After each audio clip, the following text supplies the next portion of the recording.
Welcome to the Crypto Podcast. You can find all our episodes on the cryptopodcast.org, but also on BitChute and YouTube. And I'd also like to thank my listeners because I just learned this morning that I went from the top 5% to the top 2.5%. So I just thank you for that. I'm also a podcasting coach because I've got further podcasts: the Awakening Podcast, Exposing Fraud and Corruption; the Meditation Podcast to help you chill; Learn Polish podcast to learn Polish, obviously; and the Speaking Podcast to help you improve your speaking skills. Find everything on bio.link/podcaster. Today, my guest, he's the current community manager at 21.co, which is a parent company of Amun and 21 Shares. He's also a podcaster, which I always love speaking to podcasters, and a YouTuber, and an ex-Ethereum miner, and I can understand that, so we'll touch on that. Please welcome Crian Padayachee. Did I do it justice? You did it justice. And hi, everyone. Thank you very much for having me, Roy. So I suppose let's start off with your crypto journey. Well, I'm a technical person, like a hardware computer geeky. You can blame my older brother for that. It was 2017. I'm like, oh, okay, this is something about making money from graphics cards and letting graphics cards do calculations. And I had started, the SETI program. There was another one which allowed you to use your computer for folding, I think it was called, to sort of figure out chemical analysis for molecules. I'm like, okay, let's try this one out. And I tried it out. Ethereum was $70 for 1 ETH at that point. Like, oh, this is working and money is coming in. And that was the start of my crypto journey. And because I suppose the last year has kind of been weird for miners, depending on where you were. First of all, the electricity prices, because, some people were able to do calculations and kind of go, okay, when I pay this amount over a certain period, whether it's, I know some people, they were getting a return in 4 months, others, they had calculated for 2 to 3 years. But I suppose the first hiccup that you came across was electricity prices going through the roof. Not so much, because we're here in Taiwan. So that's only a European thing and an American thing, basically. Prices still went up, but I mean, it went up, in US dollars from 7 cents a kilowatt to 9 cents a kilowatt. So not a huge deal. Okay. So basically with Ethereum 2.0, that kind of just turned off the tap, I assume. Exactly, like no more mining.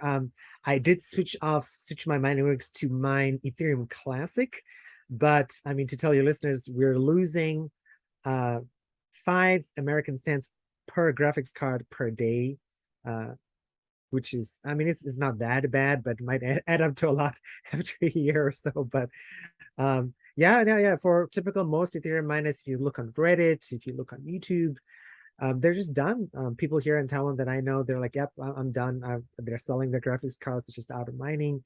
And some people, they made enough money or a lot of money, so it's fine. Some people didn't break even. You would have seen those videos on the YouTube of people power washing graphics cards in order to sell them. So if you're looking to buy a graphics card, I would definitely suggest buy new. So I assume, because I remember I was looking at the mining prior to the previous kind of spike, and I had missed the boat and it wasn't adding up.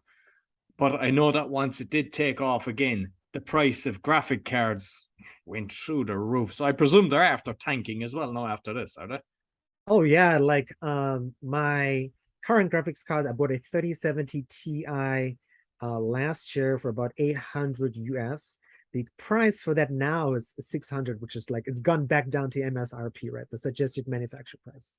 So it's, I guess, GPU manufacturers are making less, but it's still great for normal people. And you mentioned Ethereum. I'm not sure what name you said it, but like, that's not 2.0. Is that a different Ethereum? Because I haven't heard of that one before. So Ethereum Classic is way back in the day when Vitalik Buterin, Charles Hoskinson, and Gavin Newsom, it's not Gavin Newsom, it's Gavin Woods, I believe. They were the guys who created Ethereum. And what happened was somebody found a bug in Ethereum way back in the day, and some guys were like, in crypto, in coding, there's the idea is code is law. We cannot change the code. But Vitalik Buterin was like, we have to change the code. This is a big bug. And so that's where the split happened. The Ethereum Classic became was the original Ethereum, right? And then the new Ethereum, what we know today as Ethereum, was formed, headed by Vitalik Buterin. Okay, okay. And like, have you done other? Because I've looked at Helium and I went to online and it was telling me based on my location, I'll make X amount. And I was like, okay, this is brilliant. It was a complete lie. It's making nowhere near that. Is that kind of a sales strategy that they have to be fraudulent, or have I just been unlucky in the way that it's working? I would say it's partly sales strategy, partly unlucky, because I know a lot of people who've gone into Helium. They spent a few $100s or euros, right, buying a Helium miner, setting it up. There are a lot of different factors. Like one of the things I wanted to do was try it out here in Taiwan, but like all the Helium miners are in Taipei, which is the other side of the island, and that's where you earn money because you have to have a certain amount of traffic in your area in order to use Helium. And if you're not getting enough people, you're not making money or you're not making HNT tokens. So it's, yeah, 50-50, unlucky, and just a sales strategy. Yeah, because I'm outside of the city by about 20-minute drive, and I can see, obviously, when you look at the system, you can see in the city center there's way more. So I was assuming that I didn't know how I was working, but so basically I should get somebody that I know in the city center to start using this. It'll be exactly set more it up profitable. more down. You'd definitely be making more money. Okay. So with the company that you're currently working with, 21 & Co, you might tell me about that. What exactly you're doing? Sure. 21 Shares is the company, the main company. They sell, I guess in Europe you guys call ETPs, exchange traded products. In the States they call them ETFs, exchange traded funds. They're pretty much the same thing. They're the largest crypto issuer in the world. So you're a regular Joe, like my mom or my dad, or somebody who's not deep into crypto. You're like, I want to buy some Bitcoin. You can go to an exchange where we, like, because we're in Zurich as well, in Germany and a few other places, and say, I'm going to buy ABTC, which is the name of the product. You buy shares in it, and you can redeem those for Bitcoin at some point. They're fully redeemable. That's what 21 Shares does. I work for the Amun side, which you can see the logo if you're watching the video behind me. That is the more crypto DeFi side, which is still the same thing. We do index tokens or basket tokens. So if you're in Ethereum, you buy what's called our DeFi token, and again, not financial advice. You get all the big projects in Ethereum, Chainlink, Synthetics, Uniswap, all that sort of stuff. So what 21 Co is just a conglomeration of bridging the two companies together to try and sort of make them into one company, whereas before they were sort of running on two separate paths. And I started this week this week Saturday would be like more than a year or so of working there. But I'm a community manager. I talk to people who have bought our tokens. I do podcasts and YouTube videos as well to sort of say, hey, you've bought this. This is what is happening in Ethereum, or this is what is happening in Polygon. This is what is happening in Solana. I do quite a few different things actually. And when they're buying, is it on your system then? Or is it similar to when you buy a crypto, you can transfer to your own wallet for the safety reasons? Or how is it protected when it's on your system? So for the DeFi side, the side that I work for, it's done through a MetaMask. When you buy it, it goes straight into your MetaMask wallet. So it's yours, right? We don't custody anything. Anything you buy is yours. On the exchange side, I believe it'll be in your brokerage account. I'm not too familiar with that side because it's not what I deal with, but I know it's done through brokerages and partners and stuff. Like we partnered with a whole bunch of different people. Vinter is one, and there are a bunch of other European organizations. With MetaMask, because I've used that, but I remember when I was putting it on, looking at the reviews, and it was a lot of kind of 1 star, which is the lowest you can give, and basically saying I've lost everything. It's like, how are people? I think I worked out it was like kind of looked like about 15% negativity, which is huge when you consider what they're doing. How is it so many people are being hacked in that? It's very easy, right? It's like I guess an easy way would be a keylogger software, right? Somebody sends an email, you click on the link, it installs some software, and that's it. That's as far as you know. Anything you type is being transmitted to somebody in such small amounts of data you wouldn't even notice. Then that person has your passphrase. So in order to someone hack your MetaMask, they need your passphrase. They can get it via keylogger. They can get it via spying on your computer. Another way could be capturing your screen if you're on a Zoom meeting, like we're on a Zoom meeting right now. There are a lot of different ways. There's spoofing sites where someone says, hey, go to, like, this is the legitimate site, or like Uniswap is a big site. You can go to swap tokens, and they make a fake Uniswap site that looks exactly the same. You connect your MetaMask wallet. As soon as you connect it, they've sucked out your key phrase, and there you go, you get hacked. Yeah, it's a shame because it's kind of, like turning away a load of people based on something like. And I've heard of people going into webs because I seen one of your videos talking about the, I don't know how you pronounce it, fishing, fishing, fishing without a Just fishing like rod. fishing. Yeah, exactly. And basically somebody done a Google search to go on the thing, and it was the top one that popped out, but it turned out to be a fraudulent site, and he lost something like $100,000 on it. There's some terrible losses. I've heard of horrible numbers that people have lost. So people have to be safe. I mean, that's why I always suggest two things for people. One is this, which is a security key. It's really cheap. It's probably like 30 euros. So it's the only way someone can get into my Gmail or my crypto account is they have to physically have this key plugged into a USB. That's one suggestion. The other suggestion, this is a bit more expensive. It's about 100 euros. And again, none of this is sponsored. I'm just saying people should be safe. This is a Trezor. I mean, people have heard about it. Hardware wallets, basically, where your crypto is actually in this wallet. The only way for somebody, again, to get your crypto is come to your house in Taiwan or my house in Taiwan and say, hey, give me your money. And that would be pretty difficult to do. Okay, so the Trezor one, because it's a ledger that I use, so you'd recommend that. And the other, that blue device that you said is 30, that's basically not a kind of hardware wallet. It's just something that protects your computer that you plug in and yes? Exactly. It's Google call it, they have a device called a Titan key. You can go Google Titan key. This is made by Sweets. It's called a YubiKey. There are a lot of similar devices. You could just have a look, and it's basically, like people talk about 2FA, two-factor authentication. This is 3FA or multi-factor, where you've got your password, you've got your code sent to your cell phone, and you have this thing over here that when you plug it in, that's the only way you can access like your main email account or your crypto account. There are a bunch of places that support it: PayPal, Google, Binance, Coinbase as well. They do a bunch of that stuff. And have you ever come across where something like that breaks? Because all technology fails at sometimes. Like I was wondering that. Like, I mean, I know you've got the recovery phase with your wallet, but with that, how does that work if that decides to just break on you?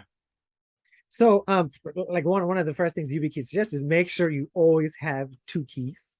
So I've got a spare that's not used, and that's very unlikely to break.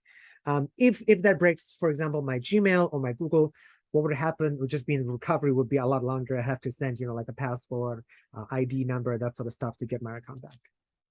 Okay, cool. So I know that you're a podcaster, and I was looking. You've done a lot of show. I mean, you've just celebrated your year. I believe it's July or June that you started. You've 113 episodes, so you're cranking them out. So congratulations on that. Thank you. Not intentionally part of the job, but it's been really fun. And I see it's Captivate that you're using. Did you start off with Captivate, or did you switch over from some other platform?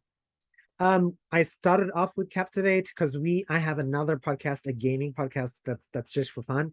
It's the reason I actually got this job at the company. Is I pitched as my job application. I'm like, hey, I think we should do a podcast at this company. And my boss at that time was like, oh, that's a good idea. And do you know how to do a podcast? I'm like, yeah, look, I do. I've done another podcast for a year. And yeah, that's how I did it. We started with Captivate. I liked the idea of, like unlimited downloads for Captivate. It's and they do like analytics and stuff for free, and it works out really well. And they're a UK based company. I'm pretty sure. I forgot what part of the UK. But I'm enjoying them so far. I'd like to try a bunch of other places, but just now I'm like as a podcaster, you're always stuck into a place. If you want to move your show across, it's a gigantic pain. Yeah. Well, I mean, I've seen some of them that they're not too bad. It's just a case of the email and you tell them the RSS feed and they kind of liaise with each other. But I know some Nice. aren't, Yeah, so I mean, I'm with Anchor and Podbean, and yeah, happy enough with with them. So with Lunar, like, was that something that you had on your system promoting, and like, what's your thoughts on what happened there? So Luna, we on the 21 share side, they had an ETP. They did their really best. And again, they don't promote it. They were like, okay, this is what it is. You decide if you want to buy or not. On the Amun side, we didn't have anything to do with Luna. But again, this is one of those things in the system where loads of people lost their money, famous people who had bought into Luna. I mean, basically what happened, it was an algorithmic stablecoin.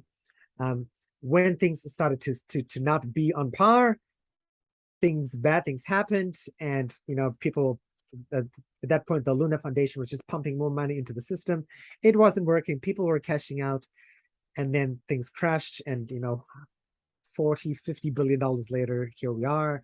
The guy Dokon is he says, I'm not on the run, but Interpol said you are on the run. And that's unfortunately where things go. I believe in California as well, they're thinking about introducing a bill to sort of say no more stable coins. This could be at the federal level, I believe, as well. But yeah, so stable coins like USDC or USDT are fine. Algorithmic stable coins are the problem, is what most people believe. There's still lots of crypto people who believe in the idea of it. But we'll just have to wait and see how that sort of unfolds. And what's your thoughts on regulation? I think regulation is good. Like, I mean, there are a lot of people who are, libertarian, oh, big government is bad, etc., etc. I lived in Ireland, I lived in South Korea and Taiwan, and I would say, the Irish government, when I was living there, takes care of people.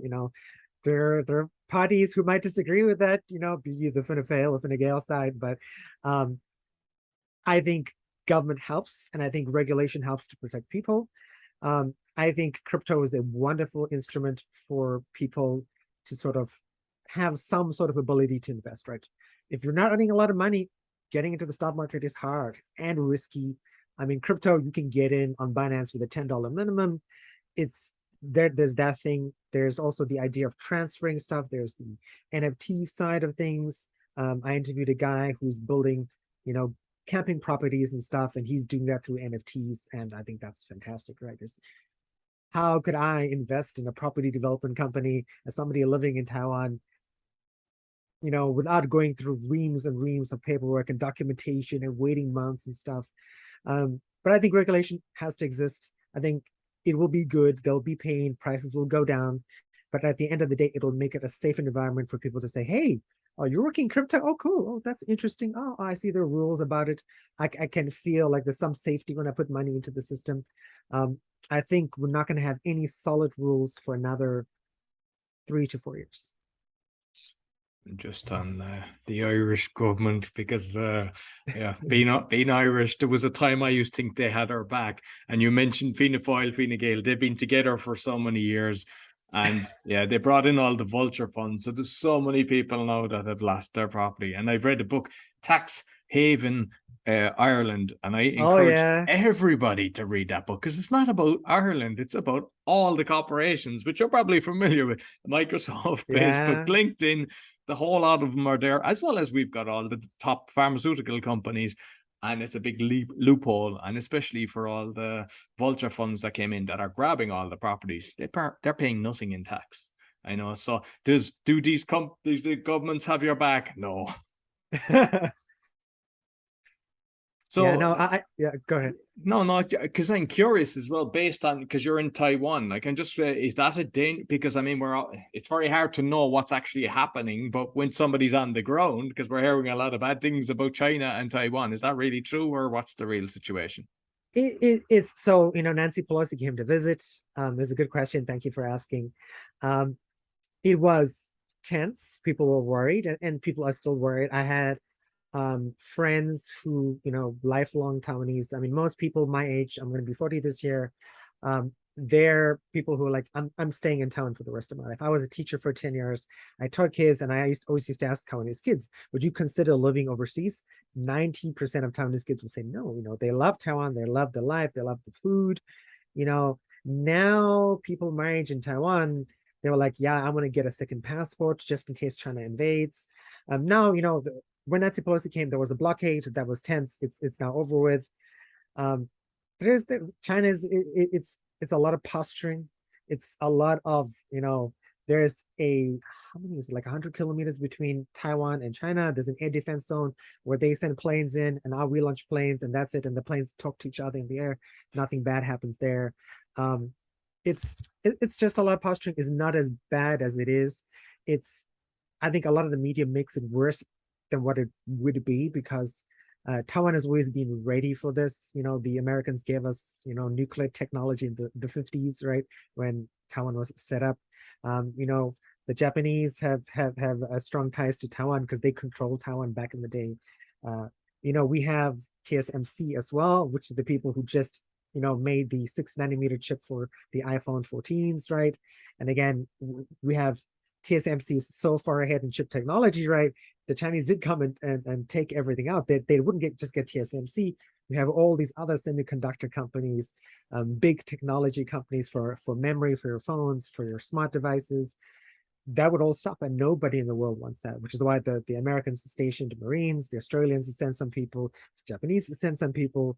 If something ever happened, it would not just be Taiwanese people, it would be all these other countries say, hey, it would give China some thought and say, okay, if we do this, it's going to be, it really would be World War III. Not like the Ukraine situation, right? Where, like if China came, we know for us to retreat to, right? We're surrounded by an ocean. We just have to jump into the ocean and swim south to the Philippines or north to Japan. That would be the only place. Okay. Very interesting, because that's something obviously mainstream media, they never tell you the truth. There's always lies that they're telling you. So just curious, for people that are kind of trying to decide to get into crypto, like how would you kind of advise them on what to pick and what to choose and what way to go about it? Sure. I would say there are a lot of things. There are a lot of websites. I would say go to coinmarketcap.com. Have a look at the prices, have a look at the charts, right? And see what's there. Then from there, you say, okay, these are the top 5. This strikes me as interesting. Watch some videos, read some articles, look at some price charts, right? Look at do the traditional idea and say, okay, I've got some stocks, I've got some mutual funds, I've got some blah, blah, blah. Mix it up and buy a little bit of crypto if you want to, right? Like people suggest 10% if you're just starting, right, off whatever you want to invest per month. I'm going to preface this with not financial advice. I would say with the current way the market is at the moment, and again, people used to say crypto was not connected to equities like stocks, property, that sort of stuff. It has become this way. So a lot of crypto people would have been before would have been like they would have invested in 10 different projects or 10 different coins. They're now doing number 1 and number 2, which is Bitcoin and Ethereum.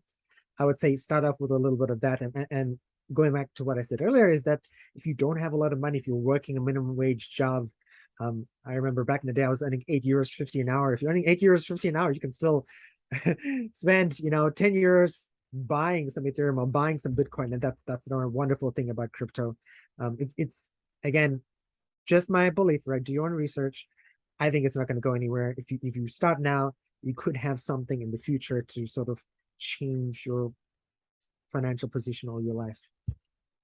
Excellent. And with the NFTs, because I've looked a lot into that, and gas fees was always one of the things that people were talking about. And then they were using like Polygon, and but with the new Ethereum now, I assume this will give it a little a spark of life as well.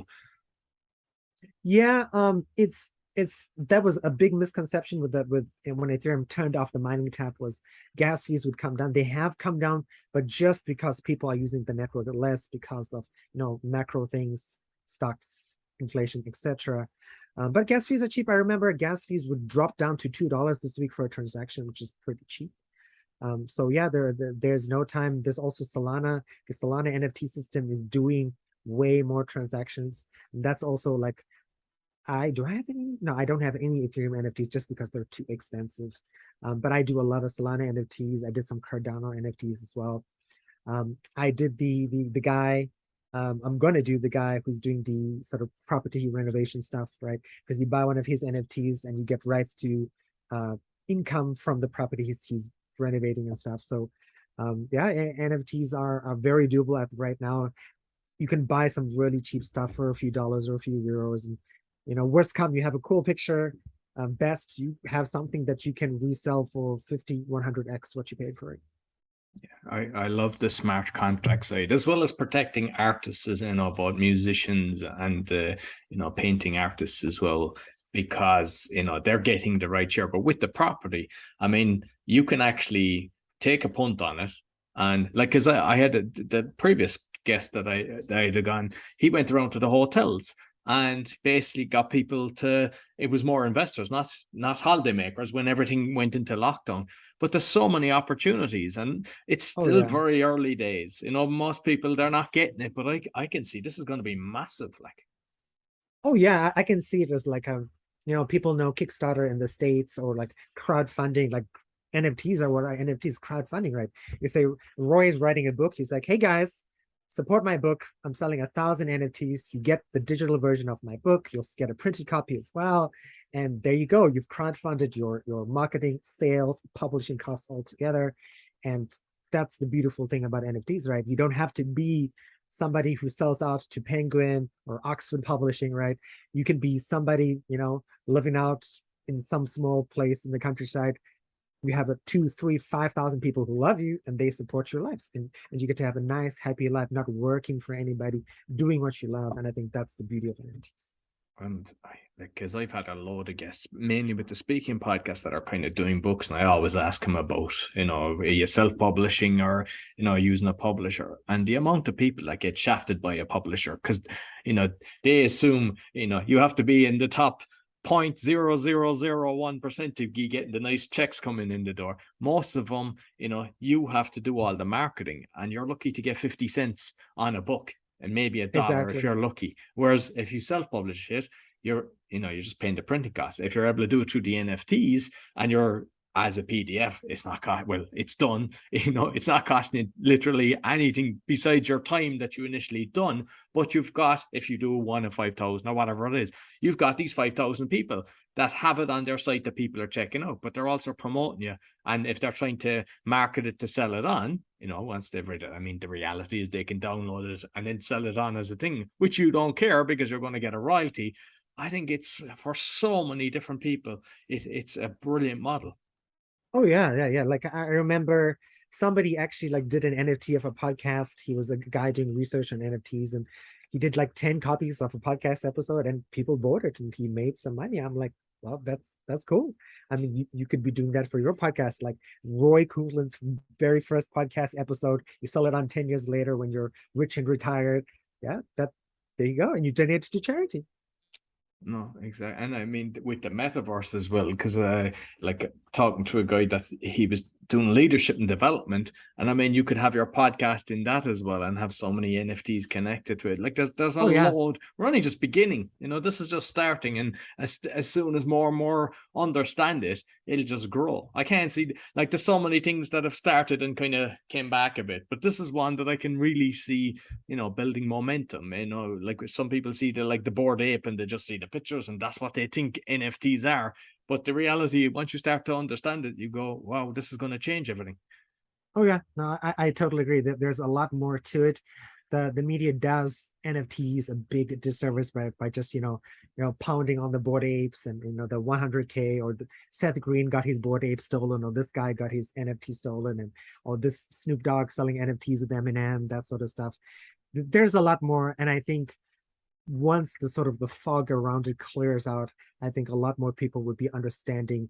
And once they build bridges for people to get into NFTs more, because I think still buying NFTs with your MetaMask is still a little difficult for regular people, I think we'll definitely see an uptake in traffic. Definitely. And just finally, with your own podcast, because I know I mentioned it earlier, but like, are you doing guests on it, or are you doing solo shows as well?